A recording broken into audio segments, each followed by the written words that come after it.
Hey gamers, what's going on? So you probably can already tell that I haven't finished making my NES game. Even though last time I said that I would probably make just a post-mortem video next, but I had way too many interesting things going on and I had a lot of new changes in the game that it made sense to make a separate video about them. Okay, let's start from the latest changes. If you were to try this update, you would immediately notice that the controls now are different. Up until now, the A and B buttons were used backwards in the game's menus. So now I reversed the buttons. So the A button would be used to confirm your actions, and the B button would be used to cancel them, just like in every normal NES game. But later on I also switched attack and run buttons, because the attack button was also used to interact with the objects in the house. And it was very weird to activate the menus with the B button when you can actually cancel them if you press that button again. Since I'm not going to change the name of the game, I created this title animation. Basically, the title now is a bunch of moving sprites, and they are located in a separate tileset that can be easily replaced. Also, I could not ignore the glitch that happened after the hero was killed in the caves or in the alien base. After respawning, sometimes the map would be displayed incorrectly, and even some random monsters would start to appear. So it was very important for me to fix that. And now it should be fine. I finally fixed the strange cutscene behavior after the game over, where the cutscene colors were all wrong. Apparently this was caused by the incorrect bank switching. And I also fixed the random sprites that were appearing during some cutscenes. Now all the cutscenes should be fine. I wasn't very happy about the game over speech sample, so I tried to re-record it several times. One of the first attempts was quite small in size and it sounded much clearer than the original one. Though it was very obvious that it is my regular voice, so I could not stand that. I had another alternative sample that I liked way more, but whenever I tried to add it, Famous Studio showed that it was like 4 kilobytes and it was way too much. I needed for it to be no more than 1 kilobyte so it could fit. Luckily I found out that you can actually edit the audio sample in Famous Studio directly. So I kept messing with the sample, trying to cut out parts of it until it was small enough to fit. So I guess the new Game Over voice sample is not much better than the older one. But for some reason I like it a lot more. Then I added a bunch of sound effects to the game, starting with a jingle when you successfully complete a quest. Then I added an alarm sound when your equipment breaks. I think it was very important for the player to notice that. Later on I added sounds for throwing a stick into a fireplace, unlocking a door, a cooking sound, a sound when you equip items or put an item into the storage box, and so on. The Famous Studio engine sound effects seem to have an interesting quirk. I somehow noticed that my sound effects sound way too slow in the PAL version, even though I set the engine to a PAL mode. You'd think that changing the region flag would be enough, since it works with the music, right? Unfortunately no, you need to export your sound effects for PAL and NTSC separately or as a one large dual file. If you export the effects as a dual file, you also need to specify a different sound effect ID for the PAL version if you want to play those effects correctly. Since I have two separate ROM files, it was quite wasteful for me to export the effects as a dual file. So now I basically include different effect files depending on which region flag is set. I'm glad I figured this out before I finished the game. Continuing with the menu screen improvements, I managed to add an animation which happens when you try to cook something but the fire is out or you're low on fuel. You would immediately see the fuel text blink. Basically, I'm changing the color attributes during every animi for that to happen. So hopefully the players will notice this and try to do something to increase the fuel points. There was also quite a lot of bugs related to the menu screen. I actually found a new one that could crash the game if you would repeatedly press the start button and the interaction with the house objects button. Also, there was this old bug that could trigger a constant tile writing during the NMI. That's exactly the same bug that I found with the help of the AI. Tried pretty hard to fix all of them, but unfortunately it's still possible to glitch out the menus. But at least the game will no longer freeze. The switching of A and B button usage was not the only drastic change. For some reason I decided to transform the berry jam item into a health potion. Basically, if you combine the two piles of berries now, the resulting item will be a stronger medicine, not a food item anymore. That's why I brought back that glass bottle icon. I also added a completely new item, a new mushroom in fact. Yeah, I kinda said that I can't change the colors of mushrooms, but looks like I can draw a different looking mushroom. This one restores some of the hero's HP. It's basically same as berries, but since there are no berries in the caves, you can collect these mushrooms instead. There's also a new recipe. If you combine these two mushrooms, you will get the same health potion bottle as with berries.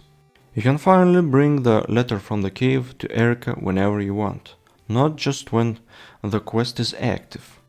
Although there's a new bug, if you give the letter to Erica after you have taken the pie that you need to bring to Granny, Erica might give you another pie. I don't think it's a big deal, at least for now. Also, I had a suggestion to increase the warmth points when the main character is running. I decided to give it a try, and it actually wasn't that bad. Of course, you don't get that many points, but if you're running all the time, now you can keep your warmth constant, at least during the day. So I tweaked the items that the killed creatures drop, especially the recently added creatures. They no longer drop a piece of meat, which is a standard loot item. The spiders now sometimes will drop a rope, which is supposed to be like spider silk or something. Meanwhile, the slimes should now drop health potions. Also, there was a funny bug where the dialogue images would appear in the morning after you spent the whole night in the Bjorn's house. Luckily I found that and fixed it. Then I was playing the English translation of Metal Max on my Famicom, which is a post-apocalyptic JRPG with tanks. And I was amazed how clean the game looked using the composite signal on the CRT. Every detail was nice and sharp, while my game was kinda blurry, muddy, and looked like crap. I started looking into this issue and finally figured it out. I'm using the wrong colors. I started experimenting with the alien base. I tried all sorts of color combinations to see what looked the best. Until I brought back the colors I used for this base a year ago, when I just added it. They were somewhat perfect. Then I tried to do the same thing for the caves and indoor maps. I didn't like how the caves looked, so I tried to make the background light purple with black outlines. But later on I brought back the black background but made the outlines gray. Actually, black, gray and white with some other lighter color combinations look the best with the composite signal for some reason. That's why indoor maps are now mostly gray, and they look much clearer. While messing around with the palettes, I kinda noticed that some of the game maps need more love, so I've added more detail to a bunch of them. I reworked the parts of the crash site and the location that leads to it, not to mention the caves and the alien base. Even the boss room was improved a little bit. I also finally found that I had incorrect ROM address calculations for the screen attribute data for my maps. It became apparent when the data in the bank shifted a little bit. I immediately noticed strange artifacts. So I started looking into my code and I quickly found my stupid mistake that had been there for so long. The last and also quite a big change was the individual speed for each NPC kind. Up until now all the NPCs moved at the same speed, except for the bunnies when they were agitated. But when I added the cat to the granny's house, I had to slow down all the NPCs, because the cat was running around like crazy. So with this slowdown, in my opinion, the game became a bit too easy, so I decided to fix it by adding a table in the ROM where every character would have a normal speed, agitated speed, and diagonal speeds. Now I can make the cat very slow while the others are a bit faster. Of course, I will have to tweak this later. So in my last video I wasn't sure if I'm gonna make physical cartridges for my game, because I myself used to view my game in a pretty negative way. Like, who the heck would want to buy this crap, right? So by producing the cartridges I would be wasting a lot of money, and that would be it. So the last time I just wanted to draw a nice cover picture, just for fun. But since I printed my sketch out and put it on a coverless Famicom card, for some reason everyone thought that I'm gonna make cartridges now. After reading the comments I kinda started to change my mind. Maybe releasing at least a couple of cartridges wouldn't be such a bad idea after all. Even for both the NES and the Famicom.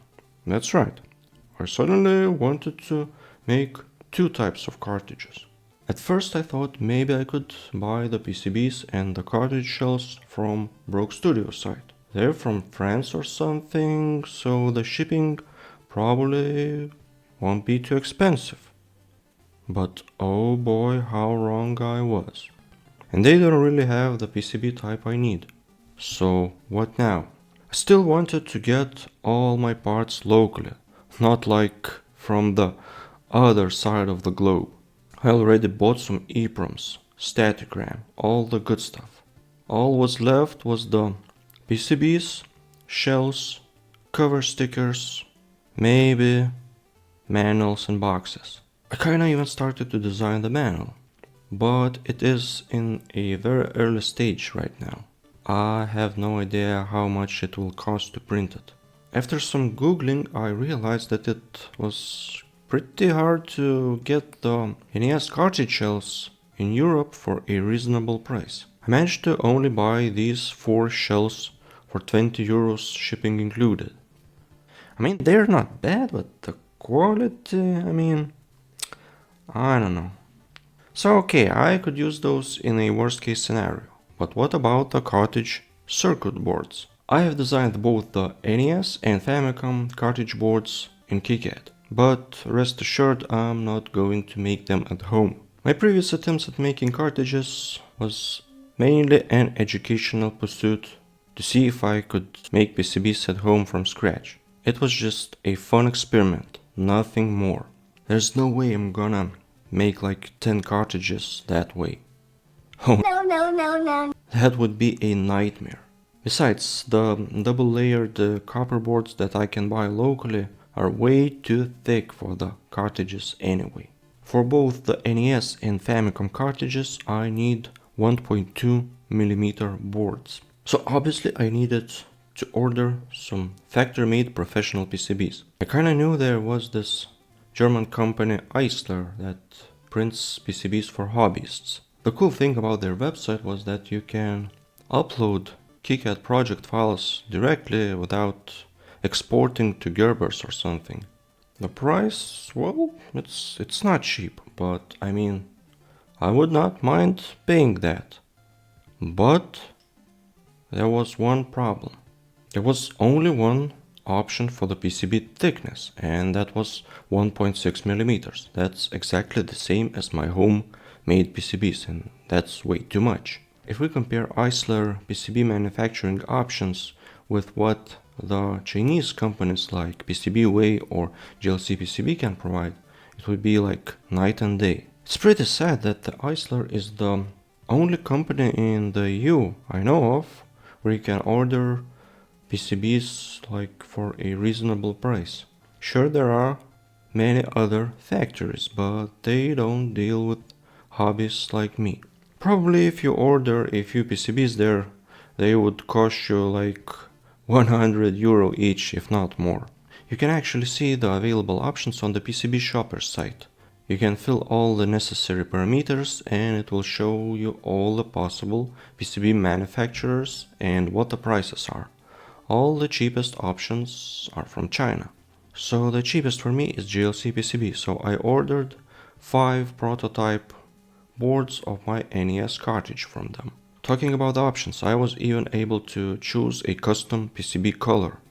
Just after I ordered these boards, I noticed that I messed up with the contact plates on the edge connector. But I was still hoping that I will be able to test some other things when I received these PCBs. Luckily they were extremely cheap, so I have no regrets. After about 15 days I received the package with my PCBs. The boards look surprisingly nice and shiny. The exposed copper parts are nicely covered with solder, which is the cheapest option, by the way. You might be wondering why I'm showing you only 4 boards, and that's because I could not resist trying one out. Even though the edge connector pads were not quite right, it worked fine with the adapter on a Famicom. Of course, I made few other mistakes in my design. Fortunately, I was able to find them and fix them with simple wires. Now I know how to improve my design in KiCad, so when I order the next batch, the boards should be flawless. As you can see, because the pads are only covered with solder, there are already wear marks on them from the adapter slot. So I will have to cover them with a more durable metal, which will probably cost more. So it looks like this PCB making endeavor will take quite a while. As I mentioned before, I also wanted to make Famicom cards, but I wasn't able to find any Famicom cartridge shells for a normal price in Europe. So I said screw it, I already ordered the PCBs from China, so what could possibly go wrong if I bought the shells from AliExpress? While browsing AliExpress, I found something that shocked me. I found my own freaking game there. Someone is already selling physical Famicom cards for 13 euros. The cartridge has this freaking AI generated cover. And already 8 chumps bought the cartridge? What? On one hand, I was kinda low-key happy and excited about it, because that means my game is not a complete garbage. Someone actually wasted their precious time to generate the cover, stick it on a cartridge, and create a listing for this product. Although it kinda seems that I'm the target audience here, since the description has the PCB photos and stuff. Who would care about crap like that other than the developer? But on other hand, I don't know if I could produce my cartridges so cheaply that it would be worthwhile for me to sell them at such a low price like this guy. It seems that for these Chinese sellers, the indie games are the new alternative for the old popular titles for Famiclones. Looks like even the Chinese are afraid of Nintendo lawyers now, because they are not willing to mention any of Nintendo's brands, even though they are like selling the games. But the puny indie devs like myself don't have an army of lawyers. What can we do, right? So I guess that's why you can find all the possible NES indie games on AliExpress, starting from Full Quiet, Micro Mages, ending with crappy games like mine, and the prices are really low. Usually I see nowadays indie devs selling their NES games for like $50. So why would you pay those $50 to a real developer who made the game, right? So yeah, I mean, if my cartridge price will be too high for you, there's always an alternative. One interesting thing though, judging from the game's screenshots, they've put a very old version of my game there. It's probably the first update I uploaded to itch.io. What's up with that? So yeah, I ordered a box of Famicom cartridge shells for $30 from AliExpress, and they arrived surprisingly fast. The quality seems to be much better than the NES shells. Who knows, I might even order the NES shells from AliExpress as well. Although, looks like I'm gonna need to do some changes to my Famicom cartridge PCB design, because I can't fit my board into this shell right now. So after I upload this video, I'm gonna get to work. Also, I still have like 26 issues left to fix in my to-do list. This list is kind of cursed because I fix one bug and two more pop up. It is super annoying. I'm hoping to get all of these done until my next video, which is hopefully will be the last one on this game. And I will probably have at least few cartridges ready by then. So as always, a special shout out goes to my channel members. Retro Sorkas, Tim Beimer, Christopher Vigran, Mr. Kesha and Sakri. Thank you for your support. And also, thank you for watching this video till the end. Have a great holiday, and I will see you next year. Bye bye.